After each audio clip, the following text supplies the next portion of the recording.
Meus queridos amigos, será que a Taesa pode deixar de ser a rainha dos dividendos da Bolsa de Valores em breve? Será que esses altos dividendos, gordos dividendos que a empresa vem pagando nos últimos anos não devem se repetir, por exemplo, em 2022, 2023? Estão com os dias contados? E vou ainda mais além. Caso isso seja realmente provável, será que seria inteligente vender ações da Taesa para comprar ações de outras empresas do setor, né? Ou também não é para tanto, é exagero? Quais são as empresas que podem ser opções interessantes no setor elétrico? Vamos ver tudo isso e muito mais nesse vídeo. Vamos ver o que faz sentido, o que não faz tanto sentido assim, quais são os argumentos pertinentes e os que não faz muito sentido, são bullshitagem nessa discussão toda aqui. E como sempre, vamos analisar os fatos, os números e as empresas do setor para que vocês consigam, de forma independente, tomar suas próprias decisões, até porque esse vídeo não é uma recomendação de investimentos, beleza? Não é esse o objetivo desse canal aqui. Se você já acompanha o Valor em Ação, deixa o seu like maravilhoso aqui embaixo, que hoje o vídeo tá bem legal. E se é a sua primeira vez por aqui, meu querido, né? Eu sou Badu Vieira, especialista em investimentos, certificado. Seja bem-vindo ao Valor em Ação, muito bem-vindo. Vê esse vídeo aqui até o final, tranquilo. E aí sim, se você gostar, você deixa o seu like e considere se inscrever no canal. Se você não gostar, você vai vendo outros vídeos do canal, até que você vai gostar de algum. Para você aprender tudo sobre investimentos gratuitamente, diariamente comigo aqui, se inscreve. O setor elétrico é um dos mais estáveis e previsíveis da economia, mas também não dá para dizer que não existe volatilidade, né? É sim um setor altamente seguro e perene. Nós nem conseguimos imaginar a nossa vida sem energia elétrica. Não dá para imaginar, seria realmente um caos total, completo mesmo. A energia, ela é tão importante, momento de história aqui, que o homem matava baleias até não muito tempo atrás, não sei se você sabe, para iluminar as ruas. O óleo de baleia, ele era uma importante fonte de energia no século XIX. Atualmente, em conferências, inclusive sobre o clima, etc., os ambientalistas discutem soluções energéticas alternativas, a substituição dos combustíveis fósseis, como o petróleo, por exemplo, por energias livres de carbono, mas o próprio petróleo, meio que vilão hoje, entre aspas, contribuiu muito para o meio ambiente. O surgimento da indústria do petróleo no século XIX, inclusive, foi o que salvou as baleias, né? Curioso, né? Até uns 100 anos atrás, mais ou menos ali, as baleias corriam sério risco de extinção. Dezenas de milhares eram caçadas, mortas todos os anos. É que aquela camada de gordura das baleias era a principal fonte de óleo usada na iluminação pública. Existia até a profissão da galera que acendia os postes de luz. Os acendedores começavam seu trabalho ali no final da tarde, né, com uma vara especial que era usada na época, que tinha uma esponja na ponta. Eles acendiam. Quando o sol nascia, eles apagavam as lamparinas de toda a cidade ali, limpavam os vidros e reabasteciam as lâmpadas. E a população da Europa gostava muito desses profissionais, afinal de contas eles traziam a luz, né? Que nem quando falta energia hoje em dia, você pode ficar puto pra caramba quando falta, a gente fica muito bravo, né? Falta sempre no momento mais importante, mas quando volta, meu amigo, a felicidade é tão grande, né, que a gente até esquece o quão chateado estávamos minutos atrás. Mas é isso, né? As baleias provavelmente teriam sido extintas, né, se alguns capitalistas ali americanos não tivessem descoberto o petróleo e o querosene. Então chega de momento professor de história aqui, pelo amor de Deus. Já vamos falar das empresas logo, mas esse é um fato que nos faz entender por que o setor elétrico é talvez o mais perene de todos, e independentemente de como essa energia seja gerada, ela vai continuar precisando ser transmitida. É por isso que, na minha opinião, as transmissoras de energia elétrica são as empresas mais seguras da nossa bolsa de valores, beleza? E a Taesa é a melhor do Brasil, ao meu ver. Claro que isso aqui é uma opinião minha, mas muito por conta dessa previsibilidade alta, é mais fácil também fazer um valuation nessas empresas. Muito mais fácil, né? Ou seja, descobrir até que ponto ali seria interessante pagar por essa ação ou não. Claro que as premissas variam, né, de cada analista para analista ali, eles vão ter uma visão diferente, mas o consenso ele é muito mais fácil que em empresas de alto crescimento, por exemplo. É muito mais comum você ver os analistas concordando sobre o preço justo de ações de energia, né, do que em ações de crescimento. E no caso das empresas do setor elétrico aqui, os três segmentos principais são geração, transmissão e distribuição. Eles são sensíveis às variações na taxa de juros, inflação também, né? E por que eles são sensíveis, Badu? Você pode me perguntar. É por causa da correlação que existe ali? É porque isso acontece porque muitos investidores, no caso ali, preferem migrar para a renda fixa quando a Selic está muito alta e isso prejudica o preço das ações?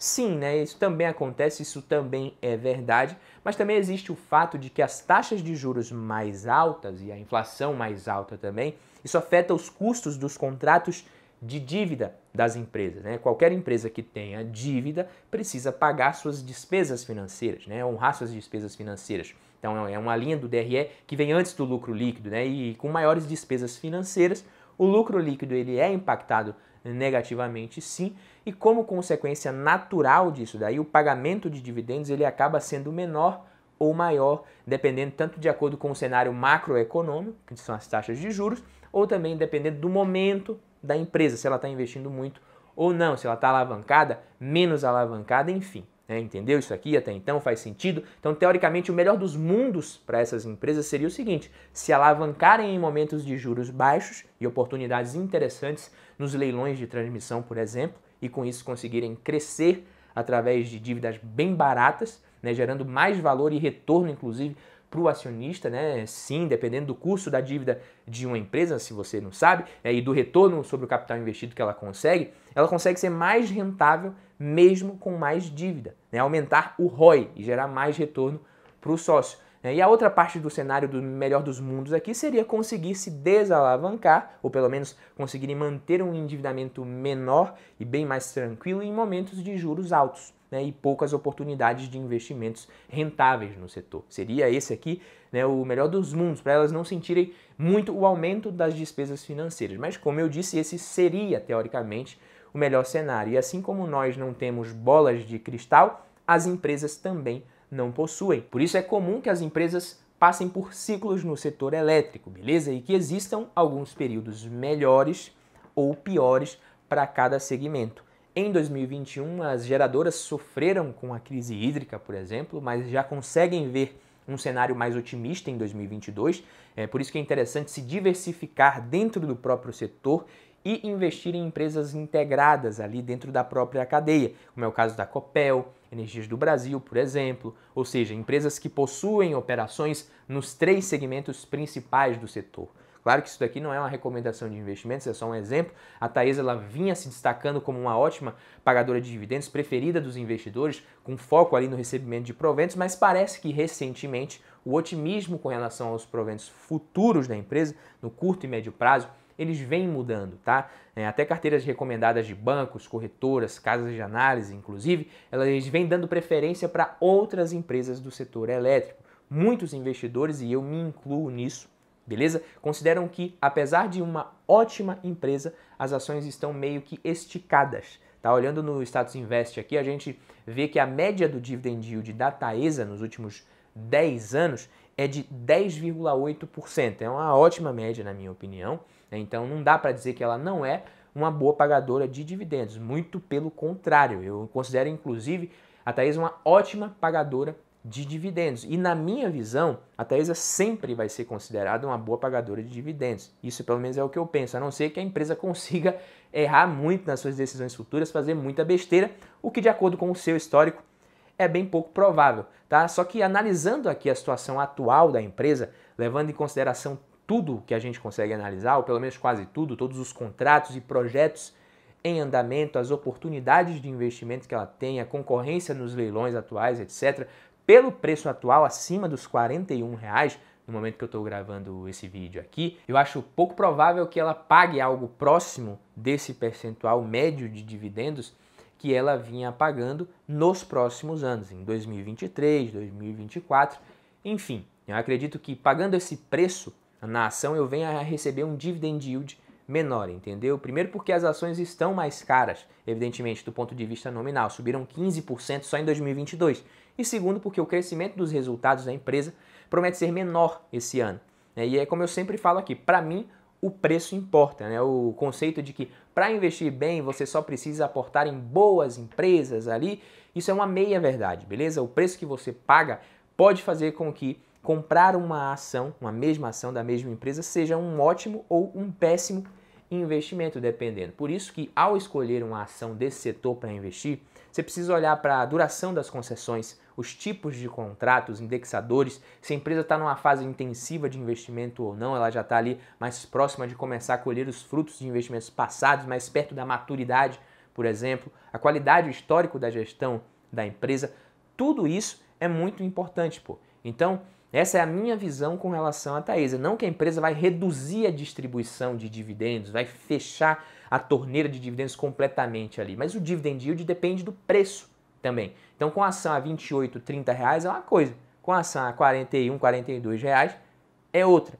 Por outro lado, o que acontece, né? Eu já venho enxergando há algum tempo que existem ali algumas opções, outras empresas que devem, pelo contrário, pagar até mais dividendos do que vem pagando recentemente e que estão sendo negociadas também por preços não tão esticados assim, por conta dos projetos que elas vão entregar, inclusive, do crescimento contratado que muitas já possuem, ou até pelo fato, né, de preverem certa desalavancagem, né, o que vai aumentar a geração de caixa dessas empresas, como é o caso de Alupar e de Energias del Brasil, Energias do Brasil, NBR3, que são duas empresas que eu venho sempre falando aqui. É simples de explicar o caso da própria Alupar, por exemplo, e é um exemplo até muito bom por também se tratar de uma transmissora de energia elétrica. As empresas do setor elétrico, meus amigos, quando elas vencem leilões de transmissão ou adquirem ativos brownfield ali que elas precisam investir, elas passam por uma fase de investimentos, que é normal, e nessas fases elas muitas vezes se alavancam, tomam dívidas, no caso ali, se endividam, não geram muito caixa livre ou geram menos por um tempo e acabam não conseguindo pagar muitos dividendos, beleza? Até aqui tudo bem. Então a Alupar, ela vinha nessa pegada, nessa toada aí nos últimos anos, e aí depois dessa fase sim, as empresas conseguem dar uma aliviada ali nas dívidas, dar uma segurada, começam a receber também receita pelos contratos e concessões novos, começam a colher os frutos e podem remunerar melhor os acionistas em consequência de uma maior geração de caixa. Simples assim. Por isso eu achei a Alupar uma opção interessante recentemente, porque eu acredito que os dividendos vão até aumentar, inclusive. Ela deve pagar mais do que vinha pagando já em 2022, mas os bons proventos mesmo, os mais gordinhos ali, devem começar a pingar a partir de 2023, 2024. E claro que com isso a ação ela tem um bom potencial de valorização. A própria Energias do Brasil é uma boa opção, na minha opinião. A empresa tem um crescimento legal até 2025, já contratado. O risco de execução nesse momento já é bem baixo. Agora, se o foco do investidor também não é tanto os dividendos imediatos, está procurando mais crescimento, tem a Equatorial, que é uma gigante no setor, quase 30 bilhões de valor de mercado. Claro que não é recomendação, né? Eu considero, inclusive, uma das melhores empresas do setor, a Equatorial, que pode crescer muito também, né? Está iniciando no próprio setor de saneamento, que pode ser, né, outro segmento muito interessante, uma opção legal ali para investir. Claro que, como eu disse, isso aqui não é uma recomendação de investimento, depende do preço também para analisar. E, novamente, eu deixo claro que a Taesa também é uma excelente empresa. A decisão por não aportar na empresa nesse momento é só por conta do preço mesmo. A Taesa ela vai seguir sendo uma boa pagadora de dividendos. É igual quando eu vou abastecer o carro, por exemplo. Eu prefiro pôr gasolina, mas se eu chego lá e o etanol tá 50% do preço e o carro é flex, eu vou colocar álcool, papai. A Taesa vai seguir sendo uma boa pagadora de dividendos no médio e longo prazo, sem dúvida nenhuma, mas de acordo com a minha estratégia, como eu sempre falo, eu sempre procuro aportar e até reinvestir os dividendos que eu recebo eventualmente nas opções que forem mais interessantes no momento, tá? Até mesmo os dividendos da própria Taesa ali. Não necessariamente eu reinvisto os dividendos que eu recebo na mesma empresa que me pagou, tudo depende do momento, o que não quer dizer que eu vá vender as ações da Taesa que eu tenho também. Eu até venderia se eu achasse que elas estão absurdamente esticadas, como por exemplo, nas condições atuais, serem negociadas a R$ 45, R$ 48, sem nada ter mudado na empresa. Aí sim, provavelmente eu venderia porque estaria caríssimo, absurdo. Mas caso contrário, mesmo que eu opte por não comprar no momento, eu prefiro não vender. Então, se eu tenho uma boa árvore frutífera em casa, no meu quintal, que passa por um ano ali no qual o clima não foi muito bom, eu precisei podar, deu menos frutos que o de costume, né? Mas eu podei porque no próximo ano ela vai dar muito mais, eu sei que se trata de uma boa árvore, eu não vou cortar e plantar outra no lugar que eu não sou idiota, que vai demorar talvez anos e anos para dar frutos. É por isso que eu também não vendia geradoras de energia, né, quando elas sofreram muito no ano passado por conta da crise. Beleza, meus amigos? Essa foi a mensagem que eu queria passar no vídeo de hoje. Se gostou, deixa o like, se inscreva que a gente se vê no próximo. Tamo junto, valeu!